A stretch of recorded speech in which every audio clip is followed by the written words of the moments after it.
costume, and after getting seriously cat-handled, he realizes he can hear it complain about its itchy back. He finds out so long as he's wearing this hood, he can understand what it's saying.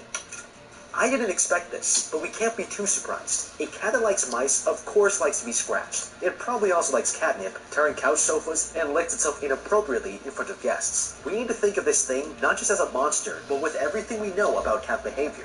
They also love chasing lights and lasers, and if any one of them had a laser pointer, they could distract the cat away from the mice. Now, that's obviously a joke, but if you're not doing everything you can to use what you know against this thing to keep yourself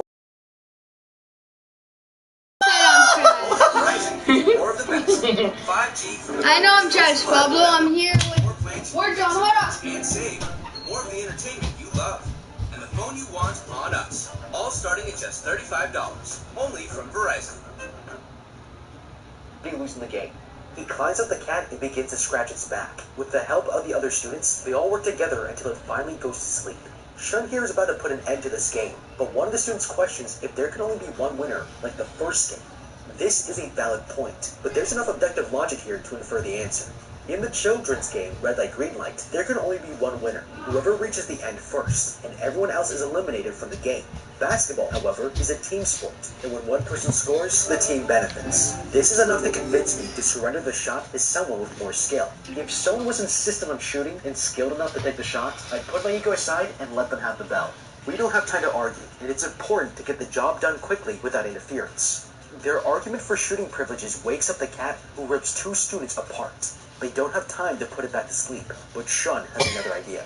Grabbing the ripped up basketball and some spare mice costumes, he makes sure to disguise the bell as a basketball. Since he knows the cat relies on seeing something before it acts, they can confuse the cat and maybe get at least one shot up before time runs out. In a high-pressure situation, this is really good thinking. He's been paying attention to the cat's behavior, knows its weakness, and is perfectly exploiting it. But he made one mistake. If I had seen this room before, I would have used it more strategically throughout the game. You could run inside for cover as a mouse, and come out safely as a student. There also might have been more basketballs in there to shoot and distract the cat with. The girl takes a shot, but the cat snacks it away, giving the boy the chance to shoot the bell. But it bounces right off the limb, and there's not enough time to try again. Right at the last second, this student jumps over the cat's head and slams it into the hoop. Game over. But the killing continues, as the hero of the hour starts killing the other students, believing they don't deserve to live because they're brainless losers.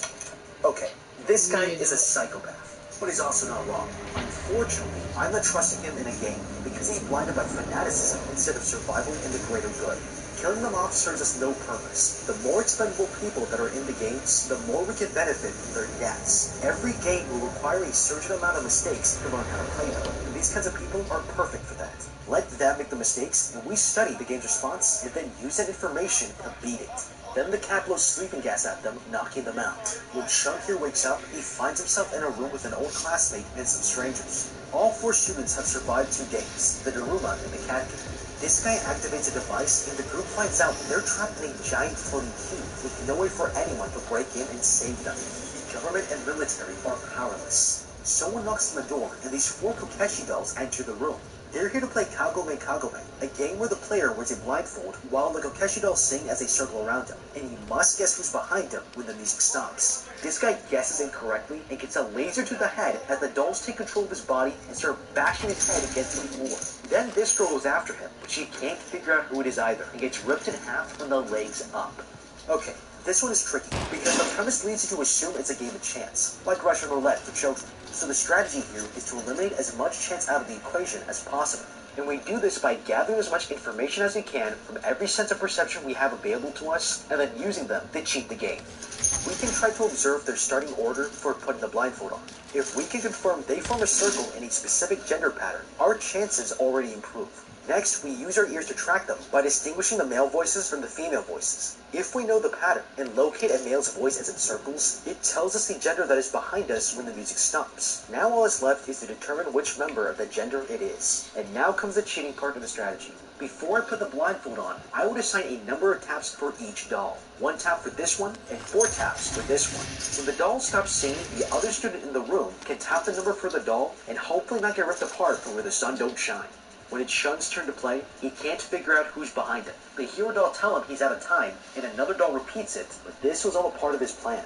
Realizing who just spoke, he deduces correctly which one is behind him. He tricked this doll by playing a recording of one of them saying you're out of time, baiting her into speaking and revealing the order of their positions around him. All the dolls exploded to dust, and one of them drops the key they need to move to the next stage. The two survivors walk out of the room and see this guy come running at them, asking to hold their hands. Behind him, another doll is chasing them, and they all grab hands just in time. The monster doll inspects them, but leaves when it sees they're all linked together. Ichika comes running around the corner, and Shun manages to save her from the hand-holding monster. They meet some other students as well, and discover that to beat Oh my god, what a gay kid. He needs to go die in a fire. They don't have enough of either until that killer student from the cat game appears and has brought exactly what they need with an extra person to spare. And to no one's surprise, he eliminates him without remorse. Once again, foolish. I would use this extra kid as a lookout for the hand-holding doll, because we will need to stop holding hands in order to turn the keys. And if the hand-holding doll catches us unlinked, we might not be able to turn the keys in time. Everything is a resource here, and this guy is wasting it. I would confront him that this is a poor strategy, and that we can let the game kill him later. But he did just save our lives for the second time, so I'm not going to hold it against him too much.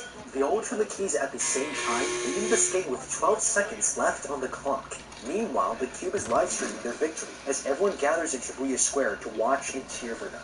The group go through and find themselves in a hot spring, except everything is frozen over. As soon as I see this environment, I'm staying in the walls. This looks like a lake that's frozen over. I'm not letting myself You over suck, any traps loser. I'm getting a head start. You heard him that hot mic? Suddenly, a giant polar bear comes It's on swooping in stream. and tells them that in this game, everyone will be asked a question that they need to answer truthfully. If they don't, I wish they must can hear choose you sides. back. I would have been like, you suck, kid. Get Okay, better. this sounds too easy to be true. You'd have been and like, I'm not oh, relaxing. fuck. The real game is something hidden beneath the surface. A fire.